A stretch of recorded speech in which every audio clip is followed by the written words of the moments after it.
अब गृह विज्ञान कक्षा 10 में खंड ग वस्त्र और सूत विज्ञान का चैप्टर नंबर 8 सिलाई किट तथा हाथ व मशीन की सिलाई।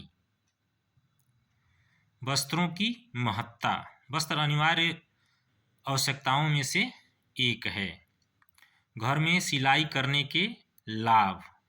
इसमें धन की बचत होती है, समय की बचत होती है, बचे कपड़े का उपयोग हो जाता है, बेकार बचे कपड़ों का। सिलाई किट तथा सिलाई के लिए आवश्यक वस्तुएं। कौन कौन सी वस्तुएं हैं? सिलाई और कटाई के लिए जो आवश्यक सामग्री होती है उसको रखने के डब्बे या थैले को सिलाई सामग्री सहित संयुक्त रूप से सिलाई किट कहा जाता है। सिलाई किट में कौन कौन से सामान होते हैं? फीता, इंच टेप, कैंची, मिल्टन चाक, सुई, धागे, पीने, फिंगर कैप, अंगुस्ताना, कागज, रबर, पेंसिल, स्क्वायर, समकोण या गुनिया। सिलाई के अन्य उपकरण कौन कौन से हैं? सिलाई की मशीन, प्रेस, ड्राफ्टिंग के लिए कपड़ा, मेज इत्यादि। वस्त्रों की सिलाई के लिए नाप लेना। वस्त्रों की सिलाई के लिए आवश्यक है कि वस्त्र व्यक्ति के शरीर के आकार एवं संरचना के अनुरूप हो। तो इसको हम निम्नलिखित तरीके से नाप ले सकते हैं। नाप लेने वाले व्यक्ति का समतल स्थान पर सीधा खड़ा होना चाहिए। नाप लेने की विधियां। नाप लेने की दो विधियां हैं, केवल छाती का नाप लेना और शरीर के विभिन्न अंगों का नाप लेना। सिलाई के प्रकार। सिलाई के दो प्रकार होते हैं, मशीन की सिलाई, हाथ की सिलाई। मशीन और हाथ की सिलाई में अंतर। मशीन की सिलाई में समय कम लगता है, हाथ की सिलाई से समय ज़्यादा लगता है। हाथ की सिलाई में कुछ अंतर हो सकता है, लेकिन मशीन एक समान सीलता है। सिलाई के विभिन्न टाँके। हाथ की सिलाई के प्रकारों का निर्धारण विभिन्न टाँकों के आधार पर होता है। ये टाँके निम्न प्रकार के होते हैं: कच्चा टाँका, सादा टाँका, बखिया, चौथा है तुरपाई, पांचवा है काज टाँका, छठा है सम्मिलित टाँका, सातवां है नेपची टाँका, आठवां है पसज टाँका। महत्वपूर्ण बिंदु। सूती तंतु बिनौलों से प्राप्त किए जाते हैं। पायजामा काटने के लिए लंबाई, सीट व मोहरी, जबकि पेटीकोट के लिए लंबाई, कमर व घेर के नापों की आवश्यकता पड़ती है। कपड़ा काटने से पहले कपड़ों को धोकर उसके बाद इस्त्री की जाती है। तत्पश्चात उस पर मिल्टन चाक से निशान लगाकर फिर उसको काटा जाता है। इंच टेप का उपयोग सिलाई कार्य में कपड़े को नापने के लिए तथा शारीरिक नाप लेने के लिए किया जाता है। ड्राफ्टिंग कर लेने से वस्त्र सही नाप के अनुसार बनता है तथा पहनने वाले के शरीर पर अच्छा लगता है, क्योंकि इससे वस्त्र का नमूना तैयार हो जाता है। बच्चों में तेजी से होती शारीरिक वृद्धि को ध्यान में रखते हुए बच्चों के कपड़े को अधिक दबाकर सिला जाता है। बेबी फ्रॉक बनाने के लिए 1 मीटर कपड़े की आवश्यकता होती है। सिलाई मशीन में सुई का टेढ़ा लगा होना या बेबिन केस में धागा फंसना सुई टूटने के कारण होते हैं। इस चैप्टर से आए हुए बहुविकल्पी प्रश्न। प्रश्न नंबर 1, घर पर वस्त्र सिलने से बचत होती है, समय की, परिश्रम की, कपड़े व धन की? इनमें से कोई नहीं। कपड़े व धन की बचत होती है। प्रश्न संख्या 7, 2, सिलाई का सामान रखने के लिए डिब्बे को कहते हैं सिलाई मशीन, बक्सा, मेज, सिलाई किट कहते हैं। कौन सी वस्तु सिलाई किट में नहीं रखी जाती है? धागा, सुइयां, कैंची। सिलाई मशीन जो है सिलाई किट में नहीं रखी जाती है। चौथा प्रश्न है, धड़ से नीचे के वस्त्रों के लिए आवश्यक माप है लंबाई, सीट, पायचा। कपड़ा काटने से पूर्व की जाने वाली क्रिया है इस्त्री करना, मिल्टन चाक से निशान लगाना, कपड़े को श्रिंक करना। ये सभी क्रियाएं सिलाई से पूर्व की जाती हैं। प्रश्न संख्या 6, काटने से पहले कपड़े पर किससे निशान लगाना चाहिए या वस्त्र पर निशान लगाने के लिए प्रयोग करते हैं? मिल्टन चाक का प्रयोग करते हैं, याद रखिए मिल्टन चाक। प्रश्न संख्या 7, कपड़े की कटाई के लिए मिल्टन चाक से निशान लगाए जाते हैं क्योंकि निशान सरलता से छूट जाता है, कपड़े पर दाग नहीं लगता। कपड़ा काटने का उचित स्थान है मेज पर रखकर कपड़े को काटना चाहिए। प्रश्न 9, हाथ की मशीन से सिले कपड़े में मजबूती लाने के लिए किस टाँके का प्रयोग करते हैं? बखिया नामक टाँका का प्रयोग करते हैं। अब अति लघुत्तरीय प्रश्न, घर में वस्त्र सिलने के क्या लाभ हैं? अगला प्रश्न है, सिलाई किट में कौन कौन सी वस्तुएं रखी जाती हैं? सूची बनाइए। तो सिलाई किट जो है इसमें फीता, कैंची, मिल्टन चाक, स्क्वायर धागे इत्यादि रखे जाते हैं। प्रश्न संख्या 2 का उत्तर आप देख सकते हैं। अगला प्रश्न 3 है, सिलाई किट बनाने से क्या लाभ या उनकी क्या उपयोगिता होती है?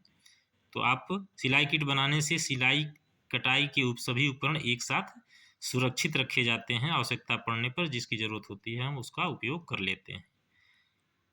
चौथा प्रश्न है, सिलाई में इंच टेप की क्या आवश्यकता होती है? फीता, इंच टेप कपड़े या लचकदार प्लास्टिक का बना होता है। कपड़े आदि को नापने तथा शरीर के नाप लेने के लिए किया जाता है। प्रश्न संख्या 5, मिल्टन चाक का उपयोग बताइए। तो मिल्टन चाक का प्रयोग कपड़ा काटने से पहले चिन्ह लगाने के लिए किया जाता है।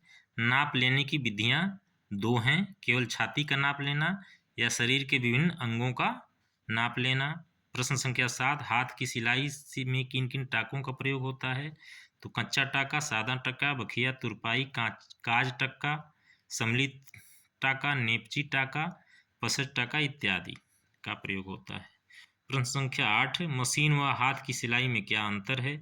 मशीन की सिलाई से समय कम लगता है, यह हर जगह एक समान तथा सुंदर होती है, यह अधिक मजबूत होती है। हाथ की सिलाई में कुछ स्थानों पर अंतर हो सकता है, यह अधिक मजबूत नहीं होती। प्रश्न संख्या 9, पायजामा काटने के लिए किन नापों की आवश्यकता होती है? या पायजामा या पेटीकोट काटने के लिए किन नापों की आवश्यकता होती है? तो पायजामा काटने के लिए लंबाई, सीट व मोहरी, जबकि पेटीकोट के लिए लंबाई, कमर और घेरे के नापों की आवश्यकता होती है। प्रश्न संख्या 10, सिलाई करने के बाद कपड़े पर इस्त्री करना क्यों आवश्यक है? वस्त्र से इच्छित चुनटे बनाने यानी क्रीज बनाने के लिए, वस्त्रों की सिलवट को दूर करने के लिए सिलाई के बाद कपड़े पर इस्त्री करना आवश्यक होता है। प्रश्न संख्या 11, वस्त्र की ड्राफ्टिंग करने के क्या लाभ हैं? तो आप इसका उत्तर आसानी से देख सकते हैं। प्रश्न संख्या 12, बच्चों के कपड़े को अधिक कपड़ा दबाकर क्यों सिला जाता है? क्योंकि बच्चों की शारीरिक वृद्धि तेजी से होती है, इसी को ध्यान में रखकर ऐसा किया जाता है। प्रश्न संख्या 13, सिलाई मशीन की सुई टूटने के 2 कारण लिखिए। तो सुई का टेढ़ा होना या बेबिन केस में धागा फंसना सुई टूटने का मुख्य कारण है। लघु उत्तरीय प्रश्न, यह 4 अंक का और 50 शब्दों का लगभग होता है। इसमें पहला प्रश्न है, घर में सिलाई करने के क्या लाभ हैं, अथवा घर पर ही वस्त्रों की सिलाई करने के लाभ लिखिए। तो इसका हम पढ़ चुके हैं, फिर भी यहाँ पर आप उत्तर देख सकते हैं। गृहिणी द्वारा घर पर ही अपनी आवश्यकता और सुविधा के अनुसार वस्त्रों की सिलाई और मरम्मत की जा सकती है। घर पर वस्त्रों की सिलाई के निम्नलिखित लाभ होते हैं। यहाँ पर 5 लाभ दिए गए हैं, वीडियो को रोक के आप देख सकते हैं। प्रश्न संख्या 2 है, वस्त्र के सिलने में इंच टेप व मिल्टन चाक का कार्य लिखिए, अथवा मिल्टन चाक और मीटर टेप का उपयोग बताइए। मिल्टन चाक के सभी प्रश्नों को आप देखकर इसका उत्तर प्रश्न संख्या दीर्घ उत्तरीय प्रश्न में इसमें दिया हुआ है, तो आप पहले ही पढ़ चुके हैं। अगला प्रश्न है, मिल्टन चाक या मिल्टन क्लॉथ में क्या अंतर है, इनका प्रयोग कब किया जाता है? तो मिल्टन चाक और मिल्टन क्लॉथ में निम्नलिखित अंतर है। पहला, मिल्टन चाक ये सभी आकार और रंगों की टिक्कियों के रूप में बाजार में मिलता है, जिससे कपड़ा पर हम सरलता से निशान लगाकर वस्त्र को काट सकते हैं। दूसरा, मिल्टन क्लॉथ, यह कपड़ा नीले रंग का होता है, जो कि कपड़ों की नाप और कटाई को सीखने में प्रयोग किया जाता है। अगला प्रश्न चौथा है, कपड़ा काटने से पहले नाप लेना क्यों आवश्यक है? तमाम उसी को अथवा अथवा करके कई क्वेश्चंस दिए हुए हैं, जिसको आप आसानी से देख सकते हैं। जैसे वस्त्र सिलने में ठीक नाप लेना क्यों आवश्यक है? तो इसका उत्तर क्या है, सिलाई में काम आने वाली वस्तुएं इंच टेप, फिंगर कैप, कैंची, सुई, पेंसिल, मिल्टन चाक, धागे इत्यादि हैं। सही नाप लेने के लाभ क्या होते हैं? तो वस्त्र बनाने हेतु आवश्यक कपड़े का अनुमान लगाना संभव हो जाता है, कपड़ा व्यर्थ नहीं होता है, सही माप से वस्त्र फिटिंग्स के सिलते हैं।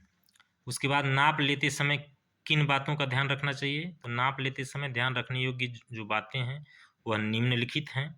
जिस व्यक्ति का नाप लेना हो उसकी रुचि के अनुसार ही ढीले या तंग कपड़ा बनाना चाहिए।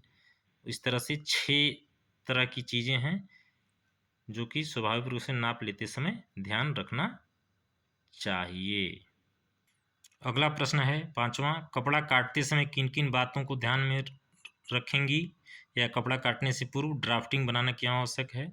तो कपड़ा काटने से पूर्व ध्यान रखने योग्य बातें अभी हमने पढ़ी हैं, ऊपर भी वही प्रश्न नीचे है। कपड़ा काटने से पहले सर्वप्रथम आपको नाप लेनी चाहिए जिससे कि कपड़ा वस्त्र हेतु कम न हो। कम तो नहीं है। दूसरा, यदि कपड़े में तिरछापन है तो उस पर चिन्ह लगाकर काटना चाहिए। चिन्ह लगाने से पहले कपड़े को काटकर खींचकर ठीक कर लेना चाहिए।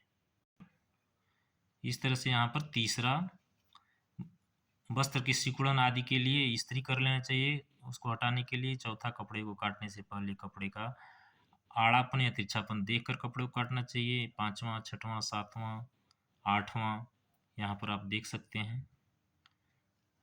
तो इस तरह से कपड़ा काटते समय इन सब चीज़ों का ध्यान रखना चाहिए। इसके बाद वस्त्र सिलते समय किन किन बातों का ध्यान रखना चाहिए। वस्त्र सिलते समय ध्यान रखने योग्य बातें निम्नलिखित हैं। 1, 2, 3, 4, 5, 6, 7। तो इन 7 बातों का ध्यान आपको रखना चाहिए। अगला प्रश्न है 7वां, हाथ के सिले वस्त्रों के किन्हीं 2 टाँकों के नाम लिखें। इन टाँकों का प्रयोग कहाँ और क्यों किया जाता है। या हाथ की सिलाई के टाँके कितने प्रकार के होते हैं, किन्हीं 4 के बारे में लिखिए। तो इस प्रश्न को हम देख चुके हैं। अगला प्रश्न है, फ्रॉक को सुंदर और आकर्षक बनाने के लिए आप क्या करेंगी। 1 वर्ष की बालिका के फ्रॉक कितना कपड़ा लगेगा।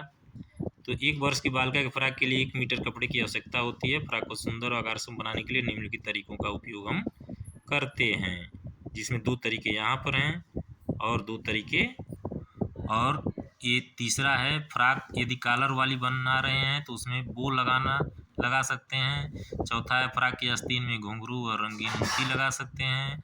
5वां, मार्केट से कार्टून कैरेक्टर की स्टिकर खरीद कर उन्हें भी फ्रॉक पर पीछे या आगे की तरफ लगा सकते हैं। फ्रॉक अगर बेल्ट वाली बनानी हो तो बड़ी सी बो पीछे कमर के ऊपर बना सकते हैं। तो इस तरह से इस चैप्टर का समापन यहाँ होता है।